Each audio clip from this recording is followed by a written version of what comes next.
Bonjour à toutes et à tous. La grande jonction, ça s'applique particulièrement à nous parce qu'effectivement, on a stretché les technologies de l'entertainment vers l'usine du futur. On est installé à Angoulême, au pôle image Magélis. On a été créé il y a 2 ans, mais je vais faire un petit retour en arrière sur l'événement qui a été fondateur pour nous. En 2013, DCNS fait appel à des startups et des studios d'Angoulême pour créer un consortium pour réfléchir sur la future plateforme de navigation et de commandement de ces frégates. Je faisais partie de ce consortium. L'un de mes futurs associés était chef de projet. DCNS était dans une recherche d'innovation, de rupture. Ils voulaient là juste du design. On a tellement bien répondu à la demande qu'ensuite on a fait un prototype qui a été présenté à Euronaval 2014. Et de cette expérience avec mes futurs associés, on s'est dit qu'il y a un besoin dans l'industrie par rapport aux technologies qu'on connaissait. Qu'on maîtrisait, à savoir l'intelligence artificielle, la réalité augmentée et la réalité virtuelle, les interfaces innovantes. Et donc on a créé ITK en février 2015. Donc certains de mes associés, à part la demoiselle qui venait de l'industrie et de la maintenance, on est tous issus de l'entertainment. Vous avez Axel Buendia à droite, qui est dirigeant de Spirops, qui est un des leaders français dans l'intelligence artificielle décisionnelle, qui a créé sa société il y a une dizaine d'années sur le jeu vidéo. Ensuite, il y a Vincent Percevaux, qui était le chef de projet du consortium, qui est fondateur et dirigeant de G4F, ex-Game Audio Factory, et Native Prime, qui est un des leaders français dans la post-production des jeux vidéo de l'animation. Et Emmanuel Lino, qui est cofondateur et dirigeant de Solid Anime, un des leaders mondiaux de la capture de mouvement et des effets spéciaux temps réel. Ils ont notamment travaillé sur Avatar et le dernier Star Wars. Et donc moi-même, j'ai une expérience, je suis le moins compétent de tous. Hein. J'ai juste une petite expérience de directeur de production dans l'audiovisuel classique et l'animation. Alors on s'est dit, ok, il y a un besoin.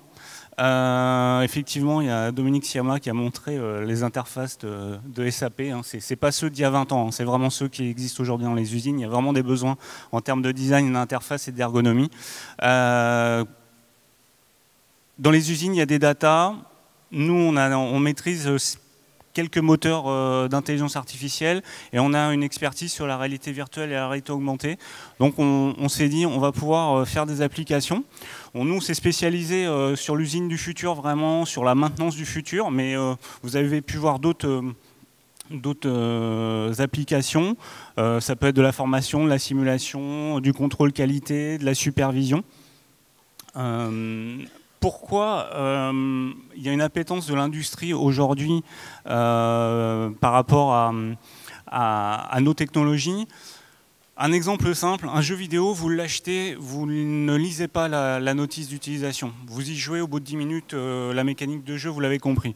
Aujourd'hui, cette expertise-là qu'on a dans l'industrie du divertissement, on est en train de le déployer sur l'industrie avec des applications qui mettent moins de temps à être intégrées par les équipes, moins de temps de déploiement, puis des interfaces qui sont sexy. Ne confiez jamais à un ingénieur conception d'une interface d'un logiciel dans une usine. On voit ce que ça donne.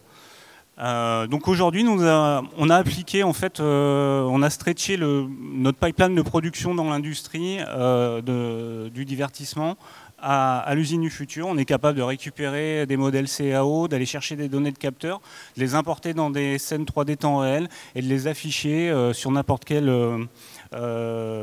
outil. Vous avez vu de la réalité augmentée, de la réalité virtuelle, des écrans tactiles.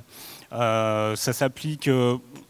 Nous, on a un logiciel de maintenance qui s'appelle Witty 3D, qui aujourd'hui, on est dans les domaines de la défense, comme vous l'avez vu, des transports, de l'environnement, de l'automobile, du spatial et de l'industrie classique.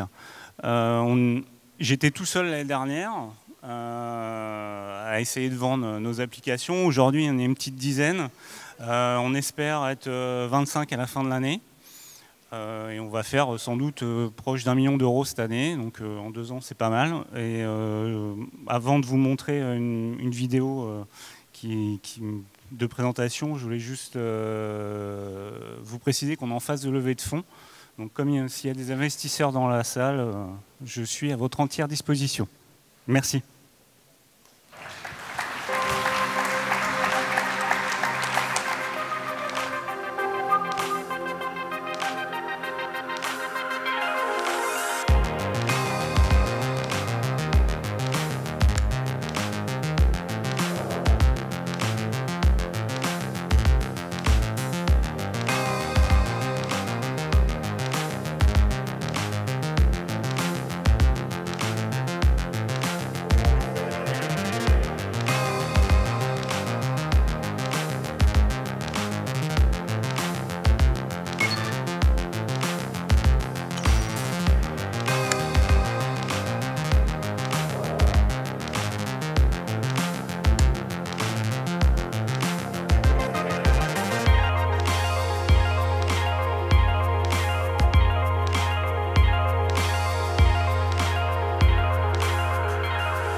Merci de votre attention. Merci.